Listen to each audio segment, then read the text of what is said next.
Municípios do Paraná enfrentam uma perda significativa de produtividade no cultivo do milho. Segundo o Departamento de Economia Rural da Secretaria de Agricultura do Estado, metade das lavouras foram avaliadas como em boas condições, 37% como médias e 13% como ruins.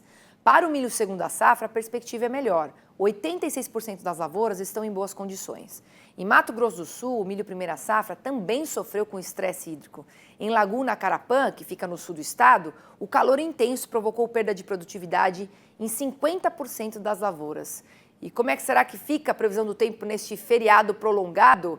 Quem vai responder aqui para a gente é o Arthur Miller, que também traz as atualizações de tudo que está acontecendo aí em relação ao plantio do milho segunda safra. Bem-vindo. Obrigado, Priscila. Uma boa tarde para você que nos acompanha aqui no Mercado e Companhia. O assunto agora é meteorologia e, claro, essa preocupação com o milho segunda safra, já que o primeiro sofreu com as intempéries climáticas no decorrer do ano passado. Então, a tendência, segundo aqui dados da Conab, veja, 96,8% da safra já foi semeada, adiantada em relação ao mesmo período do ano passado, com algumas áreas ainda faltando finalizar o plantio, como é o caso de Mato Grosso do Sul, Paraná, São Paulo, Minas Gerais, Maranhão e também o Piauí. Então, para os produtores, principalmente em Mato Grosso do Sul, Paraná, São Paulo e Minas Gerais, tendência de chuvas abaixo da média no decorrer do outono, como já trouxemos aqui quando o outono começou, inclusive, não só temperaturas elevadas, como chuva abaixo da média. Então, atenção, quem for semear a partir de agora, corre o risco de faltar chuvas para o desenvolvimento final do milho. Inclusive, quando olhamos para os próximos dias, a tendência da chuva, veja, é ficar concentrada principalmente no centro-norte. Então, ou seja, tem umidade em Mato Grosso, Goiás, boa parte do Mato Piba e a chuva chegando, apesar que no baixo volume em São Paulo e Minas Gerais, mas nada de chuvas volumosas ainda em Mato Grosso do Sul e também no Paraná, o que vai prolongando essa situação de déficit hídrico. Olhando, então, para o Mato Piba na próxima semana, veja, entre 2 a 6 de abril, chuvas aqui num bom volume, que vão aí garantir uma boa umidade do solo. E veja, chuvas chegando também lá no norte de Minas Gerais. Então, a tendência de alguns pontos é ter essa umidade, mas eu quero chamar a atenção principalmente para Mato Grosso do Sul, porque veja, chuvas vão continuar em Mato Grosso e Goiás e até chegam em Mato Grosso do Sul, pegando principais áreas produtoras ali no centro-sul, com volumes aí na casa de 50 milímetros. Mas, como já é uma situação de déficit hídrico, precisa chover muito mais para ver essa reversão, porque vai ter esse alívio na próxima semana, mas a tendência no decorrer do mês de abril é dessa chuva não continuar nesse volume nas semanas conseguintes. Agora, quando olhamos para a região sul, veja, mesma situação. Não há previsão de chuva volumosa no sul, muito menos no Paraná. Então, ou seja, essa situação aí vai afetar na produtividade tanto do milho em Mato Grosso do Sul, quanto também no Paraná, infelizmente, Priscila. Tá certo. E você estava falando, aqui ao longo da semana, que a chuva no Sudeste, nas áreas que foram muito afetadas pelos temporais, no último final de semana, elas iam diminuir bastante, ia ficar o tempo mais firme só no início de abril. Isso ainda está mantido? A gente vai conseguir, então, ter um feriado prolongado mais tranquilo para essas áreas que foram muito afetadas?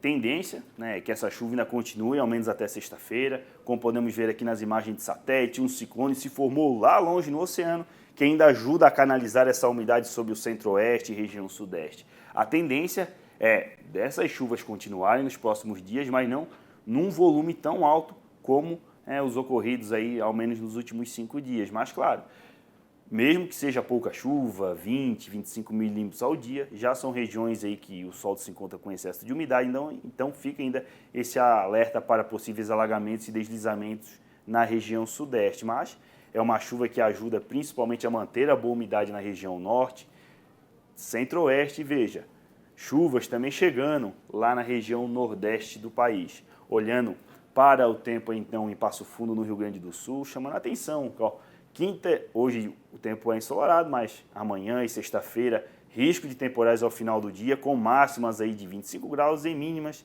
na casa de 14, 15 graus, ou seja, ao menos não tem aquele calorão. O frio não se intensifica, sem risco para geada. No sábado, tendência de um tempo mais ensolarado.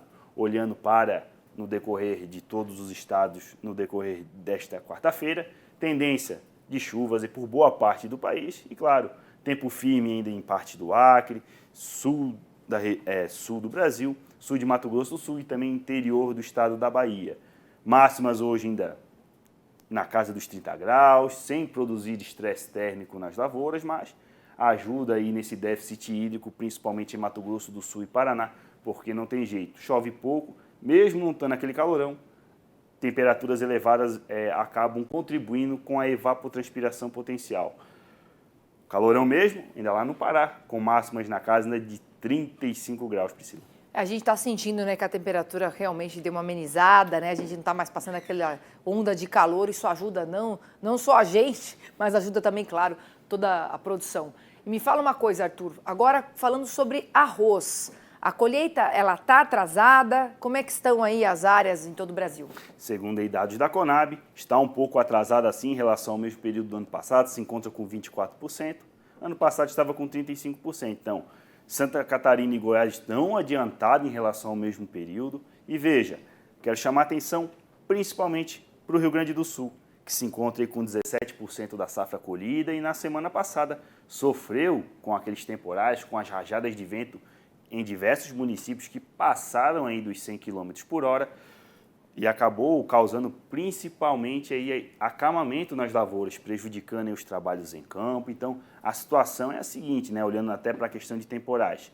Como vamos ver no mapa a seguir, tendência de uma quinta-feira já, com temporais principalmente lá no Paraná, não tem esse risco no Rio Grande do Sul, mas veja, quando olhamos para a quinta-feira, já temos uma presença de um cavado, que vai atuar principalmente aqui na região noroeste do estado. As principais regiões produtoras de arroz ficam no sul e na faixa leste, mas é uma situação que pode se espalhar no decorrer da sexta-feira e o risco maior é para rajadas de vento que podem ficar na casa de 40, 60 km por hora e até queda de granizo. Então, apesar de não pegar grande parte das áreas produtoras de arroz, produtores aí na região noroeste, atentos, porque apesar de não ter chuva volumosa, pode ter aí sim o risco para queda de granizo, porque esse cavado ele é um pouco mais fraco em relação ao outro sistema, mas claro, se tem esse risco, a gente está aqui para avisar principalmente. Agora, olhando, subindo lá para o norte do país, então Lagoa da Confusão, em Tocantins, também né, produtora de arroz,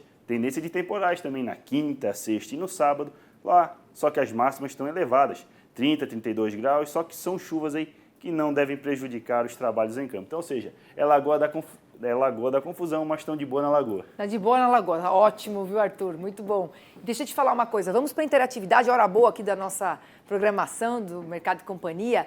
O Wilmério Carvalho, o que ele fala? Gostaria de saber a previsão de chuvas para os próximos 3 meses na região de Amarante do Maranhão, para a criação de gado de corte. O que você responde para ele? Então, respondendo o Wilmério, tendência de chuvas volumosas, veja, principalmente nesse final de março, início de abril, pode aí ter um excesso de umidade, acabar aí causando até um desconforto térmico, mas são chuvas aí que contribuem principalmente para manter a boa umidade do solo.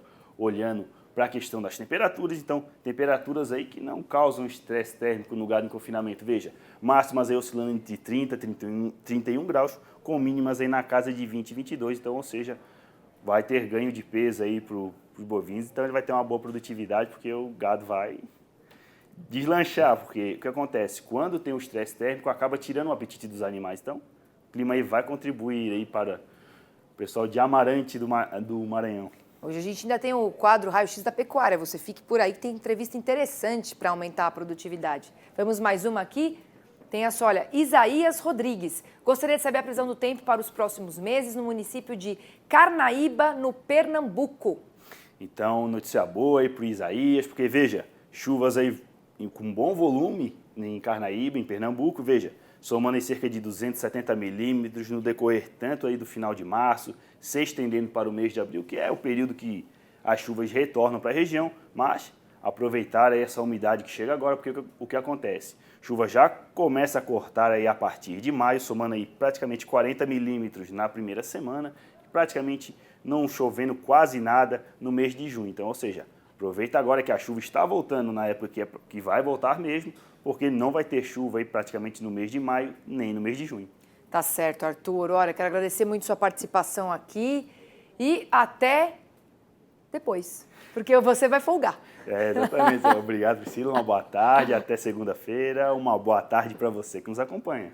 Tá certo. E se você quer ver a previsão do tempo da sua região aqui no Mercado e Companhia, é só mandar mensagem para o número 11 94313 4234. Então aponte o celular para o QR Code que aparece na sua tela. É simples e muito fácil. Não esqueça de informar seu nome, cidade e estado, além de falar o que você produz aí na sua região. Não deixe de participar.